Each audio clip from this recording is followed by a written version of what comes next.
in New Hampshire when that man stood up and said, we have a problem in this country and it's Muslims.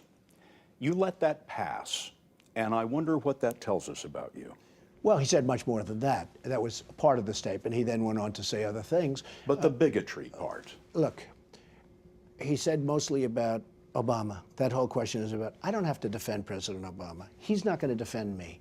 So whether you agree with the man or don't agree, and there were people in that audience, as you probably noticed, that did agree with him. It was a testing moment for a man running for president. I don't think so. You never know when they're coming. I don't think so. But here you had a bigot. That wasn't a testing moment. That you could have slapped.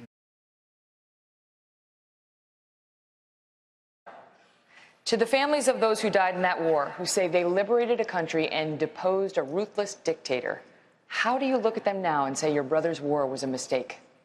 Knowing what we know now, with faulty intelligence and not having security be the first priority when we invaded, it was a mistake. I wouldn't have gone in. However, for the people that did lose their lives and the families that suffered because of it, I know this full well, because as governor of the state of Florida, I called every one of them that I could find, to tell them that I was praying for them, that I cared about them, and it was really hard to do. And every one of them said that their child did not die in vain. Senator Sanders, you voted against the Brady bill, mandated background checks and a waiting period. You also supported allowing riders to bring guns in checked bags on Amtrak trains. For a decade, you said that holding gun manufacturers legally responsible for mass shootings is a bad idea. Now you say you're reconsidering that. Which is it? Shield the gun companies from lawsuits or not?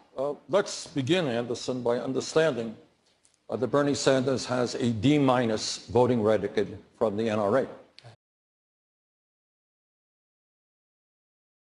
Credibility is an issue out there with the world, and we have repair work to be done. I think we need someone that has the best in ethical standards as our next president. That's how I feel. Secretary Clinton, do you want to respond? No. Governor.